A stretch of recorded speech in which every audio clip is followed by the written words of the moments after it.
자동차의 세계 시간으로 갑니다. 자동차들 빨리 달리는 경주. 그게 사실 또 되게 화려하기도 합니다. 생김새도 멋있고 그런데 그 안에는 최첨단 기술들이 다 동원이 되는데요. 오토타임즈의 김성환 기자가 24시간 달리는 레이싱 경기로 보고 왔다고 하네요. 뜨거운 그 경기 현장을 대신 한번 전달해 드릴게요. 김성환 기자 안녕하세요. 네, 안녕하세요. 르망 24 다녀온 거예요? 네, 맞습니다. 진짜 24시간 달리는 거잖아요. 네, 그렇습니다. 네. 이 국제 자동차 연맹이 주관하는 월드 인듀어런스 챔피언십, 이게 줄여서 WEC라고 하거든요. 네.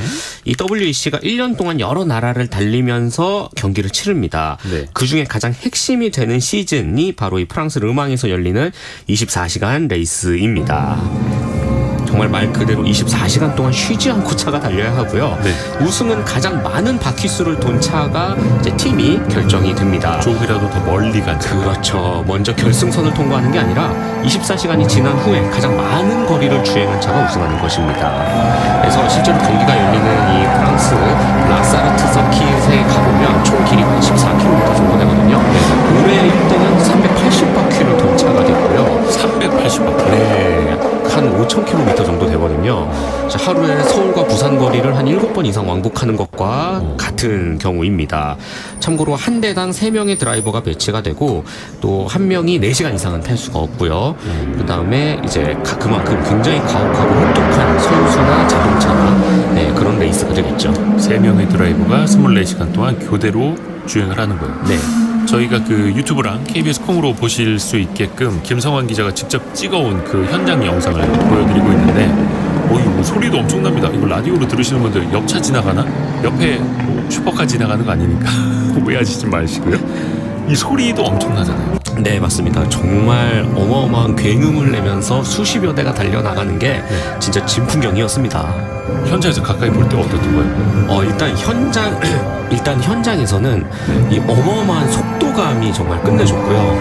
그 다음에 네, 죄송합니다. 그 어마어마한 속도감이 끝내줬고요. 뿐만 아니라 그 완전 축제 분위기다라는 생각이 들었습니다. 특히 야간 주행 시에는 불꽃놀이, 드론쇼, 콘서트가 동시에 펼쳐지기도 했고 그 상황에서도 꾸준히 자동차는 주행을 이어나갔고요. 남들 이제 놀고 있고 쉬고 있을 때도 24시간 동안. 네, 그렇습니다. 특히 이 밤에 변수가 많이 일어났거든요. 그리고 이제 12시간을 넘어가니까 차의 내구성에서도 이제 한계가 드러나는 팀들이 생기면서 차가 멈추기도 하고요. 네. 저도 쪽잠을 자면서 이제 계속 밤새도록 텐트 안에서 차를 봤던 경기를 봤던 기억이 있습니다. 그 영상 찍은 거 보니까 어디 스탠드 위에 앉아서 찍은 것 같던데 그러면 그 스탠드 위치에서도 보다가 다른 데 가서도 보다가 이런 거예요? 네, 다양한 스팟 포인트가 있었는데 거기서 이제 여러 차들이 지나가는 경기를 이제 구경을 하기도 하고 또 다양한 음식이라든지 정말 말 그대로 그날 하루만큼은 유럽의 자동차 좋아하는 사람들이 다 같이 모여서 하나가 되는 시간이 되기도 했습니다. 그러니까 왜 우리나라 옛날에 대우자동차 르망이라는 차가 있었어요. 네. 그게 이 대회 이름을 딴 거잖아요. 네, 그렇죠. 르망 24시 그 내구성 테스트하면서 튼튼한 차 만들었어요. 실제로 이 대회가 세계에서 가장 오래된 모터스포츠이고 100년이 넘었습니다. 저 좀 데려가시죠. 우리나라 팀도 우리나라 기업도 여기 출전을 했어요. 네, 맞습니다. 바로 이 현대차 그룹의 제네시스 브랜드를 통해서 최상위 클래스에 처음으로 진출을 해서 완주를 했습니다. 사실상 첫 출전에 완주한 브랜드가 손에 꼽힐 정도로 정말 가혹한 레이스이거든요. 애초에 출전 목표가 몇 등 하는 게 아니라 완주였다면서요. 네, 맞습니다. 이 완주를 하는 것만으로도 이 차의 내구성이라든지 브랜드를 알리기에 좋은데 첫 출전에 완주를 한 것입니다.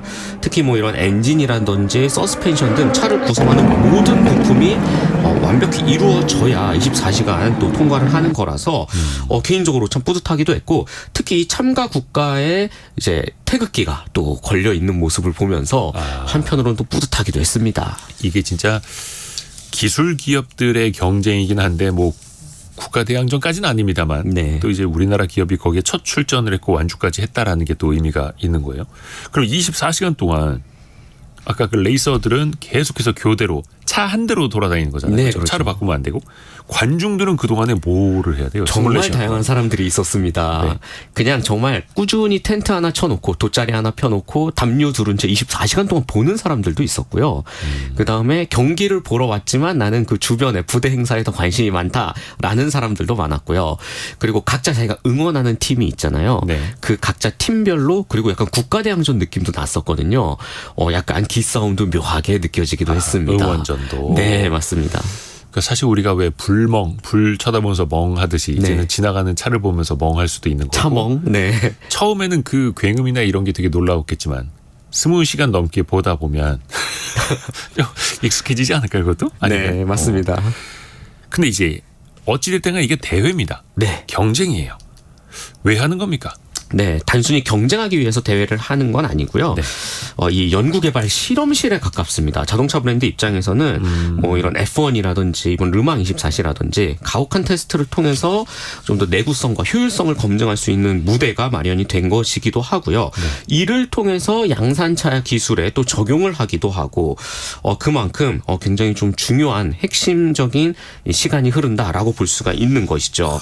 특히 또 자동차의 경우는 감성 소비재의 성격도 강하잖아요. 네. 그래서 소비자들은 이 세계에서 가장 빠르고 혹독한 이러한 레이스를 통해서 우승 결과에 따라서 브랜드 이미지라든지 매력을 느끼게 됩니다.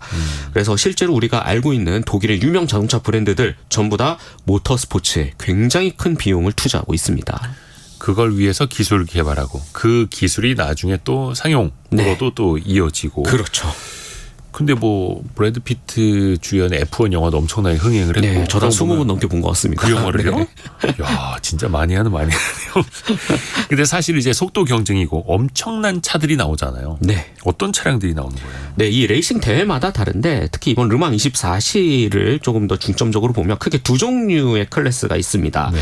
가장 빠른 최상위 클래스인 하이퍼카 클래스가 있고요. 그거는 이제 차의 껍데기라든지 디자인도 일반적인 도로에 있는 차들과는 좀 다릅니다. 말 그대로 진짜 경주차처럼 생겼고요.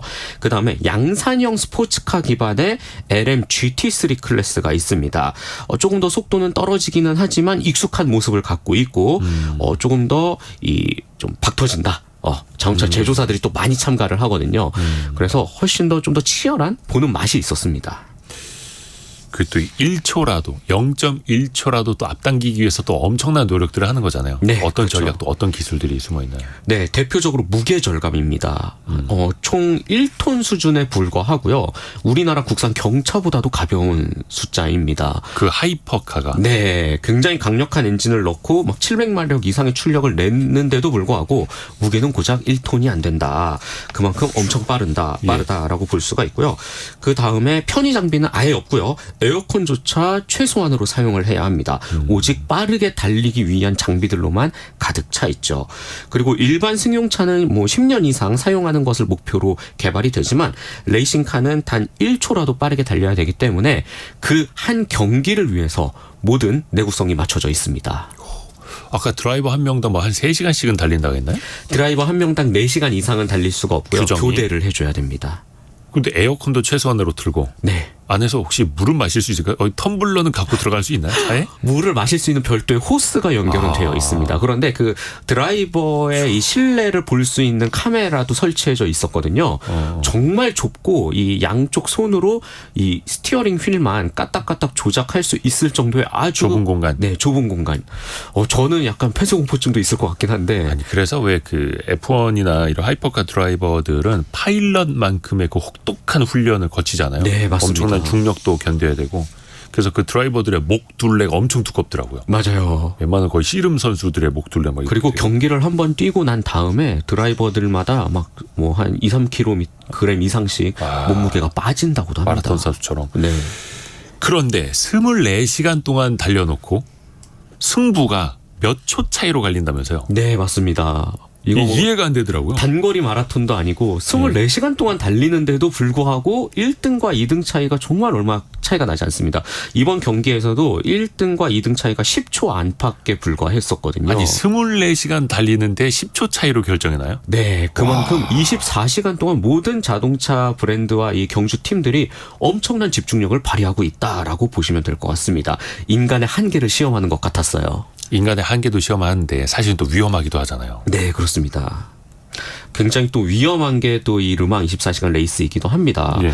대표적으로 6km 이상 쭉 직진이 펼쳐져 있는 뮬산 스트레이트라는 코스가 있거든요. 6km 동안 직진을 해요? 네, 예전에는 이 구간에서 시속 400km 와. 이상 달리기도 했다고 합니다. 그런데 1990년대에 한번 크게 사고가 난 다음에는 중간중간에 한 2번 정도 꺾어지는 코너를 마련을 했는데 만들어서. 그럼에도 불구하고 지금도 300km 이상 뻗어나가기도 합니다. 와, 직진 구간이 6km면 어마어마하네요. 네, 이곳에서 엔진의 내구성을 테스트한다고도 하네요. 그런데 그렇게 테스트한 기술들, 내구성들이 또 실제 차량에 적용이 되는 거잖아요. 네, 그렇습니다. 엔진뿐만 아니라 고성능 브레이크라든지 주행 제어 기술 등 굉장히 다양한 것들이 이러한 레이스를 통해서 이제 검증을 거친 다음에 양산차에 적용이 됩니다. 그래서 이 최근에는 또 전동화 시대까지 맞물리잖아요. 이번 르망 24시 같은 경우도 최상위 클래스인 하이퍼카 클래스는 이제 하이브리드 엔진 기반이거든요. 그래서 이러한 배터리 냉각이라든지 에너지 관리 기술까지 이제 양산차에 적용을 하고 있습니다. 뭐 자동차 회사 입장에서는 수백만 킬로미터의 주행 시험을 단 며칠 만에 압축해서 수행하는 거니까 뭐 결코 손해보는 장사는 아닌 것 같기도 하네요. 야, 덕분에 저희가 르망 24시를 또 생생하게 들어봤습니다. 오토타임즈의 김성환 기자였습니다. 고맙습니다. 네, 감사합니다. 2부에서는요, 뿌리 깊은 제조